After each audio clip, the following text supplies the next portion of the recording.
జిల్లా ఎన్టీసీ ప్రధాన కార్యదర్శిగా, అదేవిధంగా రాష్ట్ర ఎన్టీసీ ఉపాధ్యక్షులుగా ఉన్నాం. మరి ముఖ్యంగా రేపు జూలై 9వ తారీఖు నాడు దేశవ్యాప్త సమ్మె చేయాలని భారతదేశంలో ఉన్న జాతీయ కార్మిక సంఘాలన్నీ కూడా డాక్టర్ జి సంజయ్ రెడ్డి గారి నాయకత్వంలో కూర్చొని నిర్ణయం చేసి భారతదేశంలో పౌరులు, కార్మికులు, వ్యవసాయదారులు అందరూ కలిసి రేపు జూలై 9వ తారీఖున సమ్మె చేయాలని ఒక నిర్ణయం చేయడం జరిగింది. దానికి ముఖ్య కారణం భారతదేశంలోనూ పారిశ్రామికంగా, అదేవిధంగా అగ్రికల్చర్గా, వ్యవసాయ రంగంగా రెండు అభివృద్ధి చెందుతూనే దేశం అభివృద్ధి చెందుతుంది. కానీ ఈరోజు అధికారంలో ఉన్న బీజేపీ ప్రభుత్వం కార్మికులందరినీ కూడా బానిసలుగా చేసి బడా పారిశ్రామికవేత్తలకు అందరికీ కూడా అనుకూలంగా 4 లేబర్ కోడ్ చట్టాలు తీసుకురావడం జరిగింది. దానికి వ్యతిరేకంగా ఈరోజు దేశవ్యాప్త సమ్మె చేయబోతున్నాం.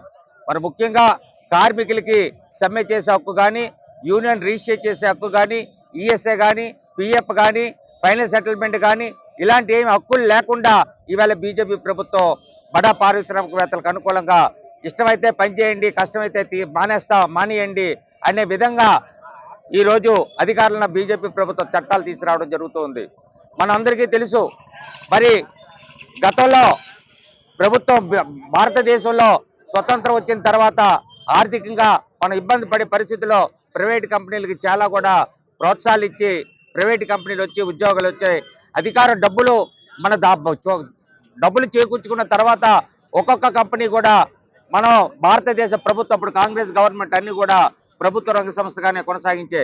ఉదాహరణగా షిప్ యార్డ్ ప్రైవేట్గా ఉండేది, కాల్టెక్స్ ప్రైవేట్ గారిగా ఉండేది, ఇండియన్ ఆయిల్ ప్రైవేట్ గారికి ఉండేది, బర్మాషాలు ఇలాంటి ప్రైవేట్ కంపెనీలు అన్నీ కూడా తీసుకొచ్చి జాతీయం చేసి ప్రభుత్వ రంగ సంస్థలుగానే నియమించి ఇవాళ ప్రభుత్వ రంగ సంస్థలు కొన్ని వేల కోట్ల రూపాయలు ఆస్తిని సమకూర్చే విధంగా గత ప్రభుత్వాలు చేస్తే ఈ రోజు బీజేపీ ప్రభుత్వం అన్ని కూడా ఒక్కొక్క కంపెనీల్ని కారు చౌకగా అదానీ, అంబానీ లాంటి బడా పారిశ్రామికవేత్తలకు అమ్మేస్తుంది, రైల్వే అమ్మేస్తుంది, టెలికాం అమ్మేస్తుంది, డీసీఐ అమ్మేస్తుంది, స్టీల్ ప్లాంట్ అమ్మేస్తుంది, రేపు హెచ్పిసిఎల్ అమ్మేస్తుంది.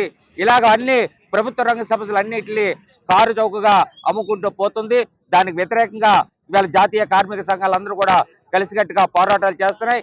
ఈ పోరాటంలో ప్రజలు అందరూ కార్మికులు పాల్గొని మన నిరసనని బీజేపీ ప్రభుత్వం కేంద్రంలో అధికారంలో బీజేపీ ప్రభుత్వానికి తెలిసే విధంగా అందరూ సమ్మెలో పాల్గొని సమ్మె జయప్రదం చేయాలని ఐఎన్టీసీగా మేము దాడి జరుగుతోంది. ఈ దేశం తాలూకా ఆర్థిక ప్రగతికి, దేశం తాలూకా అభ్యున్నతికి నిరంతరం శ్రమించేటువంటి రైతాంగం మీద, శ్రామిక వర్గం మీద విపరీతంగా దాడులు జరుగుతున్నాయి. ఇది కేవలం ఎన్డీఏ ప్రభుత్వం ఈరోజు దేశంలో పెట్టుబడిదారు వర్గాలకి, వ్యాపారస్తులు కొమ్ము కాయడం తప్ప ఈ దేశం కోసం ప్రాణాలు ఇచ్చి అర్పించేటువంటి శ్రామిక వర్గాన్ని పూర్తిగా నిర్వీర్యం చేసి వారి తాలూకా ఐకమత్యాన్ని చిచ్చు పెట్టాలని, వారికి రావాల్సిన ప్రయోజనాలు, వారి గతంలో సాధించుకున్న కార్మిక చట్టాలన్నీ తొంగలో తొక్కి వారికి అడిగేదానికి ఎటువంటి హక్కు లేకుండా చేయాలని వివిధ రూపాల్లో చట్టాలన్నీ మార్చి వారికి అనుకూలంగా చట్టాలు తీసుకోవడానికి ప్రయత్నం చేస్తున్నారు. ఈరోజు గతంలో సాధించుకున్న చట్టాలు ఉన్నాయి కాబట్టి ఈఎస్ఐ కానీ, ప్రావిడెంట్ ఫండ్ చట్టం కానీ, ఫ్యాక్టరీ చట్టం కానీ, తద్వారా అయితే ప్రమాదాలు అరికట్టడానికి సేఫ్టీ విధానాలు అన్ని అవలంబించడానికి కూడా కార్మిక వర్గం ఎప్పుడు నిరంతరం కూడా ఫైట్ చేస్తూ వారికి కావాల్సినటువంటి ఆర్థిక ప్రయోజనాలు కూడా మినిమం వేజెస్ లేదా ఇట్లాంటి సాధించుకోవడానికి అవకాశం ఉండేది. కానీ ఈరోజు ఎట్లేం కాకుండా ఈరోజు 8 గంటల పని దినాలు 10 గంటలు చేయాలని, వారి ఇష్టానుసారం ఇంకా ఓవర్ టైం లేకుండా, వాళ్ళ గ్రాట్యుటీ లేకుండా, పెన్షన్ లేకుండా, మరి ఎటువంటి కొత్త రిక్రూట్మెంట్ లేకుండా ఏదో మొత్తం అన్ని అవుట్ సోర్సింగ్ విధానం చేసి మొత్తం కార్మిక వర్గాన్ని తుదముట్టించాలని చెప్పి జయంతో కేంద్ర ప్రభుత్వం పనిచేస్తుంది. దానికి వ్యతిరేకంగా కేంద్ర కార్మిక సంఘాలని పెద్ద ఎత్తున 9వ తేదీన వివిధ రూపాలు నిరసన చేయాలని, దేశవ్యాప్తంగా సమ్మె చేయాలని చెప్పేది కూడా నిర్ణయం చేయడం జరిగింది. ఆయా పరిశ్రమలకు అనుగుణంగా కార్మిక వర్గం అందరూ కూడా పెద్ద ఎత్తున కార్యక్రమాలు చేపట్టాలని నిర్ణయం చేయడం జరిగింది. మా ముందున్న ప్రధాన అంశాలు ప్రధానంగా కార్మిక వర్గం వారికి సమ్మె చేసే హక్కుని ఉంచాలి. అలాగే మినిమం కార్మికుడికి రావాల్సిన 26,000 రూపాయలు తక్కువ లేకుండా జీతాలు ఇవ్వాలి. ఏదైతే ఒక కార్మిక పెర్మనెంట్ ఎంప్లాయీతో కాంట్రాక్ట్ కార్మికుడు కానీ ఎవరైనా పనిచేస్తే సమాన పనికి సమాన వేతనం ఇవ్వాలని చెప్పి డిమాండ్ చేస్తూ ఎటువంటి హక్కులను హరించడానికి వీల్లేదు. ఈరోజు కార్మిక వర్గం వారి పడుతున్న బాధలను కానీ ముందు పెట్టుకొని వారి సరైన విద్యా, వైద్య సౌకర్యాలు కల్పించడంలో కూడా ప్రభుత్వాలు ముందడుగు వేయాలని చెప్పే సందర్భంగా డిమాండ్ చేస్తూ 9వ తేదీ జరిగిన సమ్మెను జయప్రదం చేయాలని, ఆ నిరసన కార్యక్రమాలు జయప్రదం చేయాలని అందరం కోరుకుంటున్నాం.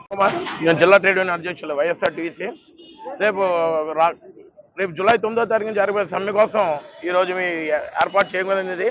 ఏదైతే కేంద్ర ప్రభుత్వం కార్మిక చట్టాలు రద్దు చేసి ఏదో 4 లేబర్ కోడ్ తీసుకొస్తాం, దానికి ఆపోజిట్గా మేము సమ్మె చేస్తున్నాం.